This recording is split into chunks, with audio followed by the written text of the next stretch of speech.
काल तुम्ही सिद्धार्थ कॉलेजमध्ये आणि आज या धम्म परिषदेमध्ये आलेला आहात. काय नेमक्या भावना आहेत? माझ्यासाठी अत्यंत आनंदाचा आणि अभिमानाचा क्षण आहे. कारण उद्या खासदारकीची शपथ होतीये.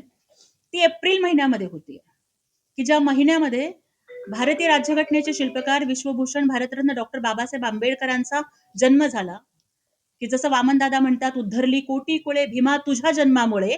तर माझ्या बाबासाहेबांचा जन्म ज्या महिन्यात झाला, त्या महिन्यात बाबासाहेबांच्या लेकीला, भीम्याच्या लेकीला खासदारकीची शपथ घ्यायचा बहुमान मिळतोय. आनंद, अभिमान दोन्ही दाटून येत आहेत. काल पीपल्स एज्युकेशन सोसायटी, जी डॉक्टर बाबासाहेब आंबेडकरांनी स्थापन केली होती, तिथल्या सिद्धार्थ लॉ कॉलेजने माझा सत्कार केला. बाबासाहेब ज्या खुर्चीवर बसायचे, बाबासाहेब ज्या खुर्चीवर बसून वाचायचे, लिहायचे, नोट्स काढायचे, त्या खुर्चीचं मी दर्शन घेतलं. मला असं वाटलं की बाबासाहेबच मला आशीर्वाद देत आहेत. आज आंतरराष्ट्रीय बौद्ध धम्म परिषदेच्या माध्यमातून देशभरातले 100 पेक्षा जास्त भिक्खू ठाण्यामध्ये आलेले आहेत. त्या भिक्खू संघाचा आशीर्वाद घेऊन मी उद्या संसदेमध्ये शपथ घ्यायला जातीये. काल सिद्धार्थ लॉ कॉलेजमध्ये, ज्याला बाबासाहेबांचा पदस्पर्श झाला होता, तिथे मला संविधानाची प्रत दिली आहे. तीच संविधानाची प्रत उद्या माझ्या हातामध्ये असेल जेव्हा मी शपथ घेईन. आनंद, अभिमान आणि आभार मुख्य नेते माननीय एकनाथजी शिंदे साहेब आणि खासदार डॉक्टर श्रीकांत शिंदे साहेबांचे, की स्वतःच्या लेकीला खासदार खूप लोक बनवतात, राजाच्या लेकीला खासदार खूप लोक बनवतात, पण तुम्ही भीमाच्या लेकीला खासदार बनवलं, त्याबद्दल ऋणी आहे. आजच्या युवा पिढीला बाबासाहेब आंबेडकर वाचणं किती गरजेचं आहे? खूप गरजेचं आहे. आधी आपण समजून घेतलं पाहिजे की बाबासाहेबांना डीजेच्या तालावर नाचणारी माणसं नाही, तर त्यांना वाचणारी माणसं हवी होती. जसं संभाजी भगत म्हणतात ना, की बाबासाहेबांना शोधायचं असेल पुतळ्यात शोधू नका, त्यांना प्रतिमांमध्ये शोधू नका. तर बाबासाहेबांना शोधायचं असेल तर त्यांच्या पुस्तकात शोधा. बाबासाहेब समजून घ्यायचे असतील तर बाबासाहेबांची पुस्तकं वाचा. कारण doctor Ambedkar is a blue ocean. He is not for only one caste, one creed और one some particular people. Babasaheb हे जगाचे आहेत. बाबासाहेब हे भारताचे आहेत. Babasaheb he is the architect of modern India. बाबासाहेबांनी बँकिंगच्या क्षेत्रामधलं जे योगदान आहे, आर्थिक विचारांचं त्यांचं जे योगदान आहे, इतिहास लेखनाच्या क्षेत्रातलं त्यांचं योगदान, किंवा अनेक गोष्टी, महिलांना अधिकार देणं असेल, कामगार क्षेत्रामधलं त्यांचं काम, याचा अभ्यास केला पाहिजे. आणि बाबासाहेबांचं अष्टपैलू सर्वव्यापी व्यक्तिमत्व समजून घेण्यासाठी युवा पिढीनं बाबासाहेबांची पुस्तकं वाचा. जयंतीमध्ये पण करा, एप्रिल महिन्यामध्ये एक तरी पुस्तक वाचेल.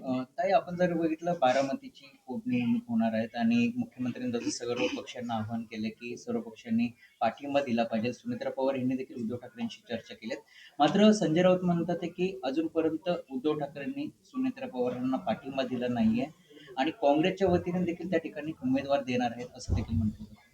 हे बघा, ज्या वेळेला दुःखाचा प्रसंग घडतो ना, त्यावेळेला पक्ष, राजकारण, सगळ्या गोष्टी विसरून माणुसकी आणि माणूस म्हणून एकत्र यावं लागतं. महाराष्ट्राची राजकीय संस्कृती ही अशा दुःखाच्या प्रसंगाला एकमेकांच्या सोबत थांबण्याची आहे. आदरणीय अजितदादांचं जाणं हे केवळ पवार कुटुंबाची हानी नव्हतं, तर संपूर्ण महाराष्ट्राची हानी होती. त्यामुळे जर अशा प्रसंगात स्वतःचं दुःख बाजूला ठेवून महाराष्ट्राच्या पहिल्या महिला उपमुख्यमंत्री म्हणून सुनेत्राताई ज्या पद्धतीनं काम करतायत, त्यांचा आम्हाला अभिमान वाटतो. आणि शिवसेना आणि आदरणीय एकनाथजी शिंदे साहेब तर आपल्या या लाडक्या बहिणीच्या सोबत आहेतच.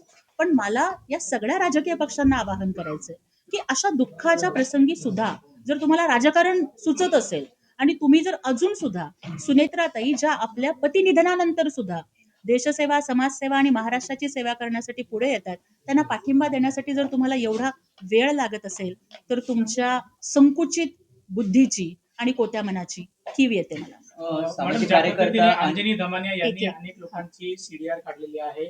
त्यामुळे राज्याचे उपमुख्यमंत्री एकनाथ शिंदे यांचे त्यांनी सीडीआर काढले, ज्यामध्ये 17 कॉल जे आहेत त्यांनी भोंदू बाबा खरात यांना केला. त्यामुळे अनेक या ठिकाणी प्रश्न उपस्थित होते. नेमकं अंजली दमाने यांना सीडीआर देणारा तो व्यक्ती कोण आहे याची चौकशी अशी मागणी होते. तुमची काय भूमिका आहे त्याबद्दल? नक्कीच. हाच प्रश्न धरून त्यांनी असं देखील म्हटलं की उपमुख्यमंत्री एकनाथ शिंदे यांच्यासोबत 17 वेळा कॉल झाले, त्यामध्ये व्हॉट्सअप कॉल देखील आहे. हे बघा, सगळ्यात आधी तर त्यांच्याकडचा जो डेटा आहे तो ऑथेंटिक आहे का नाही हे पहिल्यांदा तपासला गेला पाहिजे.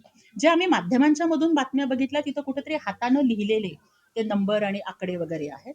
तर मला वाटतं की मग एवढा कॉन्फिडेन्शियल डेटा हा अंजली दमानी यांच्याकडे येतो कुठून, याची चौकशी झाली पाहिजे. आणि हा पुरवठा अधिकारी कोण आहे आणि त्या कुठल्या हेतून हे आरोप करतायत हे तपासून बघितलं पाहिजे. आणि आम्हाला एकच माहिती हो, की आदरणीय एकनाथजी शिंदे साहेबांना एका शाखा प्रमुखानं जरी फोन केला किंवा कुठल्या लाडक्या बहिणीनं जरी फोन केला, ते प्रत्येकाचे फोन उचलतात, ते प्रत्येकाशी संवाद साधतात.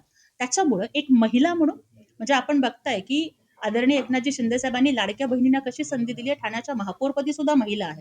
एक महिला म्हणून आम्हाला सगळ्यांना एवढंच वाटतंय की अशा गोष्टींचं राजकारण करू नका. त्या क्रूरकर्मा नराधम खरातला कशी शिक्षा झाली पाहिजे, त्याची नांगी कशी ठेचली गेली पाहिजे आणि या शिवरायांच्या आणि भीमरायांच्या महाराष्ट्रात पुन्हा महिला अत्याचाराचे असे प्रसंग घडले नाही पाहिजेत, याच्यासाठी प्रयत्न होणं गरजेचं आहे. ताई, आपण जर बघितलं मंत्री नितेश राणे म्हणतात टी राजासिंग महाराष्ट्रातील मदरसे बंद करणार, त्या ठिकाणी आतंकींचे ट्रेनिंग दिलं जातं, त्यामुळे आता हे मदरसे बंद केले जातात. नाही, त्यांना त्याच- जे आहे ते छत्रपती शिवाजी महाराज यांच्याशी तुलना करण्यात आलेली आहे. जैन कुणाशी? मुनी यांची- छत्रपती शिवाजी महाराज यांची तुलना नितेश राणे यांच्या बरोबर करण्यात आली जैन मुनी यांच्या माध्यमातून. शिलफाटे या ठिकाणी जी सभा घेण्यात आली होती. हे बघा, जे महापुरुष आहेत त्यांची तुलनाही कुणाबरोबरच होऊ नये. छत्रपती शिवाजी महाराज हे अत्यंत महान राजे होते. त्यांनी स्वतःचं राज्य हे रयतेचं राज्य, 18 पगड जाती धर्मांचं राज्य निर्माण केलं. त्यांच्या स्वराज्यामध्ये महिलांनाही सन्मान होता. स्त्रीचा सन्मान हा स्वराज्याचा सन्मान, अशा पद्धतीनं शिवराय वागले. त्यामुळे मला वाटतं की कुठल्याही महापुरुषांबरोबर अशा पद्धतीची तुलना कुणीही करू नये. अजित पवार यांच्या विमान अपघातामध्ये जय पवार म्हणतात VSR कंपनीचा जो मालक आहे रोहित सिंगला अटक करा अशी मागणी होत आहे, कारवाई योग्य पद्धतीने होत नाही असं देखील त्यांनी म्हटलं. हे बघा, जय पवार हे आदरणीय अजितदादांचे सुपुत्र आहेत. एक पित्याचं छत्र डोक्यावरून हरवल्यानंतर त्या मुलाला काय वाटत असेल, त्याला किती वेदना होत असतील, हे आम्ही समजू शकतो. त्यामुळे जर ते तशा पद्धतीची मागणी करत असतील तर मला वाटतं की या संदर्भामध्ये योग्य ती चौकशी होईलच. आदरणीय मुख्यमंत्री देवेंद्रजी फडणवीस साहेबांनी सुद्धा अधिवेशनामध्ये आश्वासन दिलंय की अगदी म्हणजे कुणीही कितीही मोठ्या बापाचा असला तरी कुणाला पाठीशी घालणार नाही, असं ते बोलले. त्यामुळे मला वाटतं की केवळ पवार कुटुंबियालाच नव्हे तर संपूर्ण महाराष्ट्राच्या जनतेला असं वाटतं की अजितदादांच्या संदर्भात जे घडलं त्याची निष्पक्ष चौकशी नक्की होईल आणि सरकार त्यांना न्याय देईल. गणेश नाईक पुन्हा एकदा एकनाथ शिंदेवर बरसताना पाहायला मिळतात. उपरोधिक टीका जी आहे ती गणेश नाईक करतायत. ठाण्याचा शिवरायांचा इतिहास हा कुणाला चुकीचा सांगितला गेलाय, तो इतिहास काय तुम्हाला माहिती आहे असं देखील ते म्हणाले. हे बघा, गणेश नाईकांच्या सारखं व्यक्तिमत्व ज्यांचा स्वतःचा इतिहास हा किती वादग्रस्त आहे हे ठाण्याला आणि संपूर्ण महाराष्ट्राला माहिती आहे. त्यामुळे ज्यांचा स्वतःचा इतिहास वादग्रस्त आहे त्यांनी दुसऱ्याच्या वर्तमानावर बोलायला गेलं तर मग भविष्य किती खराब होतं हे जनता तुम्हाला दाखवून देईल. त्यामुळे गणेश नाईकांच्यासाठी सध्या तरी फक्त एवढंच की जो खुद शीशे के घर में रहते हैं ना, वो दूसरों पे पत्थर फेका नहीं करते.